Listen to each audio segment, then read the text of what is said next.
Hey guys, it says my name on the slide. My name's Dan. Been with Credit Karma for a handful of years on our data science team. Really excited to be here at Galvanize at Data by the Bay today. I think I have kind of an interesting question I was hoping we could chat through and figure out how we could solve. And it'd be interesting to get your guys' take on how this might work for you. But before we get started, I did want to ask, I know this is day 5 of the conference. A lot of people have been here. How many of you have been asked, what does big data mean, or what is big data, so far in the last few days? Any show of hands here? No? Nobody's been asked what is big data? Oh, all right. All right, well, I'm going to ask a different question. So for you guys, it'd be interesting to hear maybe some feedback if you've got it. How does big data measure the results that we're driving? Anyone have any particular metrics that we measure? I think I've had a few conversations over the last few days. It's a quiet audience. We might have to get people doing jumping jacks or something. But over the last few days, I had some conversations. I heard some things like people are measuring, well, how many people do I have interacting with my product and coming back at a later time to reuse my product? How much revenue am I generating per user? How many interactions am I generating per user? A lot of these metrics, they really boil down to being business metrics. And so I think that's actually kind of interesting.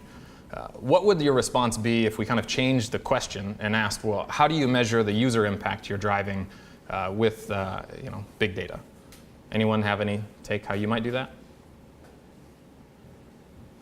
I mean, it depends on use case, right? So let's say we predict customer likely to buy a product or next product, or Mm-hmm. then we measure, we run test and control and see, which one gave uplift in terms of revenue. So we measure directly revenue or the close rate, which counts the closing faster than the test and control. So right. That's really what use case we have.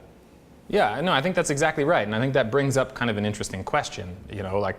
As big data, do we all agree that someone interacting with our product, the number of interactions they're using, or the amount of revenue that we're driving, does that directly translate into the amount of value we're creating for the users of our product? I'm not sure that relationship is true. I think it's... People use something they call KPI, like key performance indicator, and that indicator is context dependent, meaning right. Whether that translates to the performance metric that you want. Yeah, no, exactly right. Yeah, and so I think in this case here, I think that's a question that we as a group have an interesting opportunity to answer. So to get to what I'd like to chat to over the next 15, 20 minutes on is, how can we as the big data community really go beyond whichever metric we're using and measure and drive meaningful change in the lives of our users? So I think this question is really interesting for a handful of reasons. First and foremost, if you look at the number of interactions people have in their lives and the percentage of them that are influenced by big data and the group of us in the room, it's actually a pretty large number, I imagine. So, I'd like to walk you through a little bit of, how did we go through taking a look at this question, on our team, and what would it take to actually incorporate one of these metrics in an optimization we're doing? And hopefully by the end of this, you'll have an idea of a couple steps you could go through in your own businesses with your own teams to try and ask this question and maybe take some of the optimizations to the next level for your users. So how does this apply to Credit Karma? For those of you who aren't familiar with Credit Karma, we're a online personal finance platform, and I think our goal is really to try and enable people to make financial progress, to enable that progress for everyone. And when users come to our product, we provide them access to their report, their scores, as well as financial tools and content and personal finance marketplace. So back to the mission for one more second here. Making financial progress possible for everyone. How would I actually go about measuring that? I think that's, it's an interesting question. I mean, that in and of itself, it's kind of meant to be an aspirational goal, but how could I, as a data scientist, use the data I have to measure my progress against that guidepost? I'd probably have to start by measuring financial health. And as it turns out, financial health is actually really hard to measure, depending on the industry you're in or the type of information that you'd use to measure financial health. There's a wide variety of it, a lot of different data points, and what you're really trying to get at could be different. So let's see if we can try and find a metric that matches the type of information that I have at Credit Karma to use and the type of impact that I could potentially have on my users. So what would it take for me to decide on a metric that works? Well, first and foremost, we're really looking to do some sort of optimization with this metric. So ideally, it should be quantitative.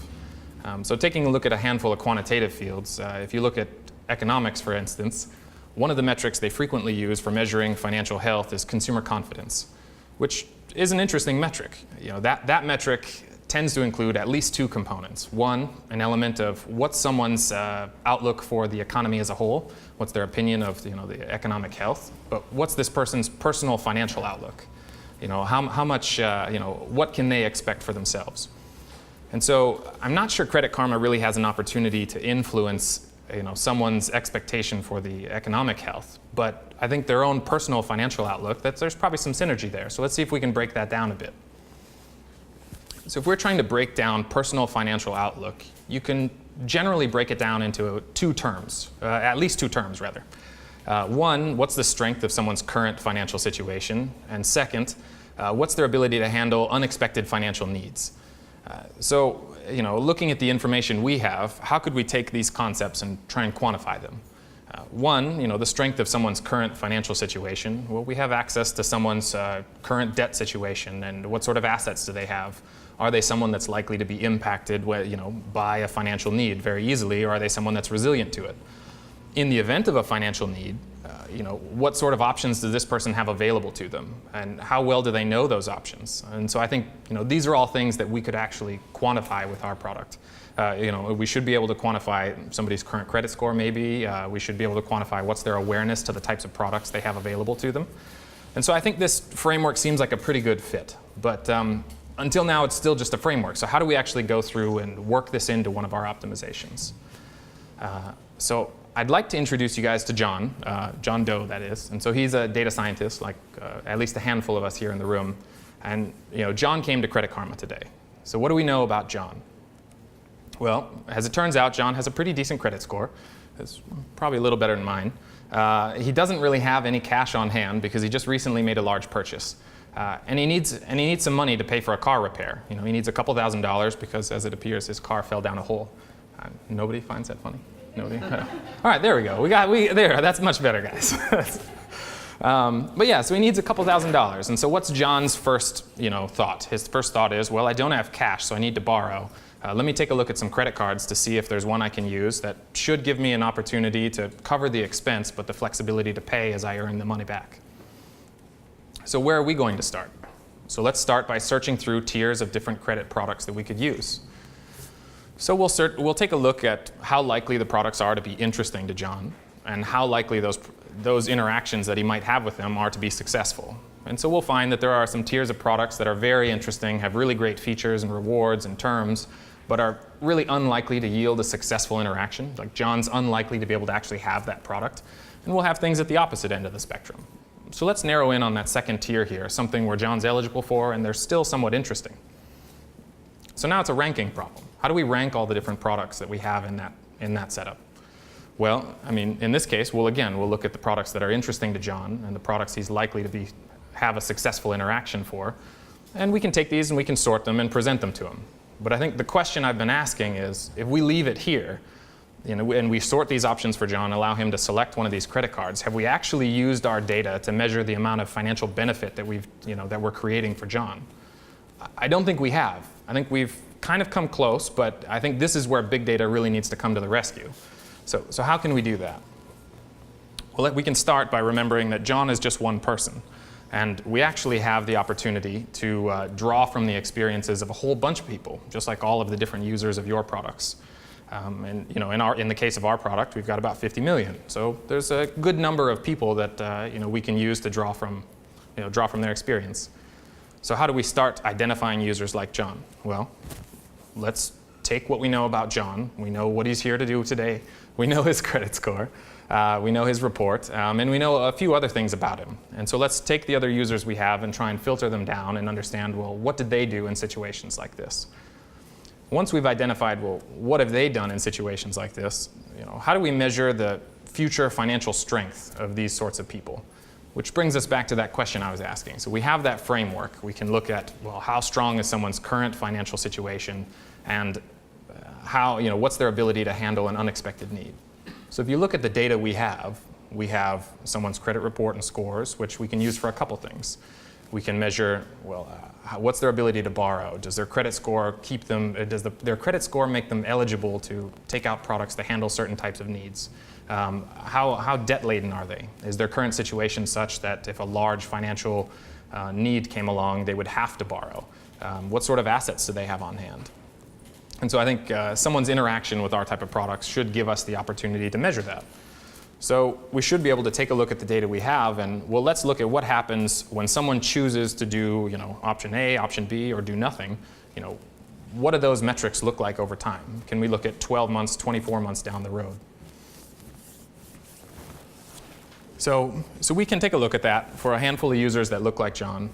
In this case, they're all different colors, but a handful of people like John, and we should be able to quantify this. So we should be able to create some sort of composite metric that quantifies, well, how much improvement in their ability to borrow have we seen? How much improvement do we see in their, the strength of their current situation, their ability to handle, business as usual? And the next step, I think, is probably pretty clear for you guys. What would you guys do next? If we can quantify, the difference we're actually having, what's the next step?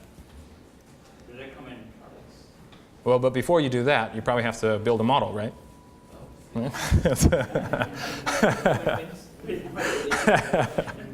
So let's take all the information we have and let's build a model, right? And I think there's probably a handful of people in here. Everyone has their own favorite technique.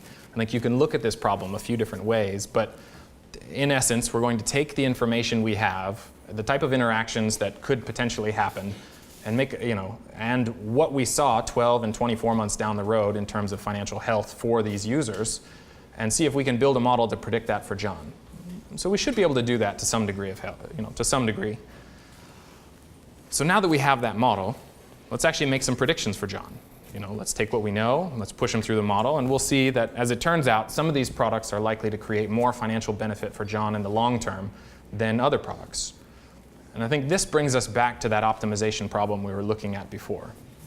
And so I think this is really where things get actually interesting. So now that we have these handful of products, we can say, well, we were able to evaluate the options you came here to look at and the options that you might not have otherwise considered. But we still have to figure out, in the context of our business, how do we take the current business optimization that we're doing and incorporate this measure of user benefit into it.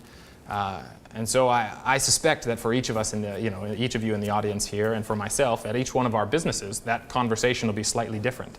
And so I don't know what the right answer is for everyone as how specifically we can incorporate that. But what I do know is that we can do a lot of different testing. And so I think one of the tools that we should be able to rely on here is, well, let's test what happens when we rank things different ways, and we use this expectation of user benefit in a handful of different with a handful of different methods. One of the things that I think is really powerful in this situation is we don't know which of these types of products John is most likely to choose in the context of some of these have different benefit for him. So we should be able to sort them, rank them, and allow John to choose. And so I think allowing John to choose and allowing our users to interact in a way that's beneficial for them does two things for us. One, it's more likely that our users actually come away with an outcome that's helpful for them. In this case, we were able to share some context as to why we're presenting the options we're presenting and sort them in a way that's most relevant for John, or at least we suspected would be relevant. And John was able to make a choice and able to solve his need. And we know that down the road, John will be slightly better off compared to the other options he could have chosen. So the other thing this does for us is it actually provides another data point that we can use to help optimize further decisions down the road. And I think that's really why we're all here. It's like, how do we use all of the data we're collecting every day in terms of the interactions, and both what interactions our users are making, but what things that our businesses are doing to the users, and how can we use those to make better decisions down the road. So to kind of bring this back to you guys, so how can, what did we see in this process here? And so I think we saw that there were a handful of basic steps. I think one, it was really taking a look at whichever product where any of us could work on, and what's the objective, what's the mission of that product. Are we looking to, in this case, we were looking to drive financial benefit for users, make financial progress possible. And so the metric we chose was, what is your future ability to borrow and the strength of your future situation. For some other products, it might be slightly different. But once we've done that, let's take a look at the tools we have available for that. What data do we have at hand? What metrics can we use? What interactions can we use in our product to help drive towards that metric? Third, now it comes down to a business conversation. Now that we have some sort of metric, how can each of us do some experimentation, do some exploration, and understand, what is the impact this, introducing this metric into our optimizations has on the business. So that being said, question for you guys is, how will you go about using some of this same framework to drive benefit for your users? It might be useful to take a couple seconds here and just turn to the person next to you and let them know, what are you going to take away from this? How are you going to try and use this to help your users? I think we've got about 30 seconds or so for that. Nobody? Nobody? Oh, we got some people chatting about it in the back. Yeah. Take a second and turn to the person next to you.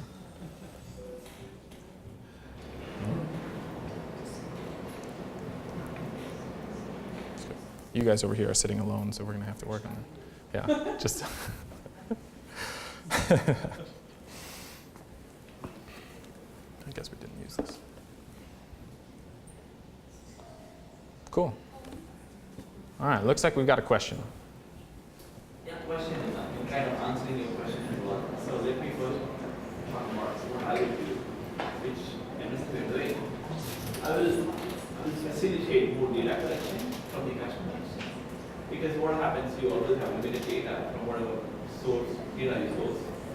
But more data points you can collect from customers, the better you can make improvement in their lives. The more profiling data to customers, and I'd like to add more behavioral data to make the recommendation or whatever I want to recommend most successful. Yeah. And then I have a question. Do you guys use the other kind of data, which is the investment kind? Because what I see is all lending, but you miss out the investment.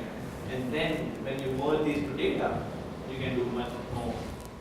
And so just to repeat the question, and so he was asking, we saw a lot of chatting about credit information and lending data, but do we use any investment data? I think right now Credit Karma doesn't deal much on the side of investments, but we do have a product that allows users to connect some of their financial accounts and allow us to help them monitor those for fraud and things like that. But with that being said, the investment data would be pretty useful because I think that you could build a much better picture of someone's financial health and make it easier to drive some meaningful improvement there. But I guess we have some time for questions. Do we have any other questions in the room? Second was do you use behavioral data in making some decision, or just standard figures? So unfortunately for us, we have the luxury and the pain of being involved in the financial industry. And so what data we use and how we use it is, we have to be really careful. And so it really depends on the type of decision you're making because we have to make sure that we're protecting users from, you can look at ECOA or any of the other types of regulation around financial institutions. Does that mean you use location and stuff like that? In most cases, using location for like a financial decision would not be allowed. So we couldn't use that.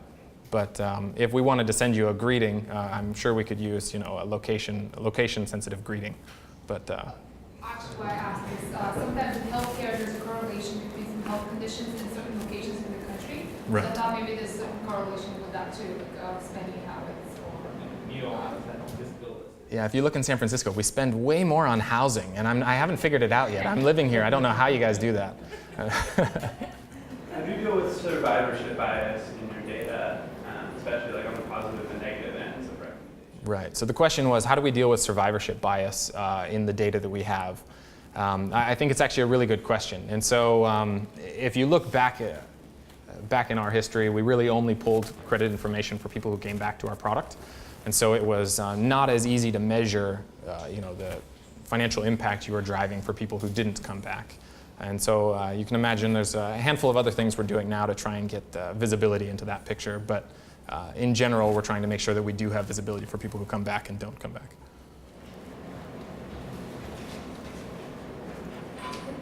Do you ever get how do you collect user feedback in case your recommendations, if your modeling engine did something that was wrong, so the user gets frustrated, like, why is this recommended to me? And then you get a lot of that, or is your data kind of bulletproof so you don't have to worry about that? So the question was, how do we gather user feedback in the event our recommendations are incorrect or not really what someone's looking to see? I'd like to imagine that they are bulletproof, but I know for a fact they aren't. We make really strange recommendations for me all the time, but don't insert yourself into the data. That's what they always say. No, I think we have a handful of ways to gather some user feedback. I think if you look at product reviews, you look at other sorts of interactions people can have, but the rest of it, I'm not sure I'm supposed to share, so I'm going to dodge that question. So we've got about 1 minute left here, so any more, maybe one last question? So do you make your data available at all, anonymized data? No. Like a data set? Nope. No, the question is, do we make our data available? No. As far as I know, we can ask our lawyers, but as far as I know, the data is not shared, and it stays hidden. But other than that, any other ones? Great. No, thank you guys a lot. This was really good. Hopefully, you guys seem much more awake than you were at the start of this presentation, so it's a good thing. All right. Thanks, guys. Dan and Frank Karma.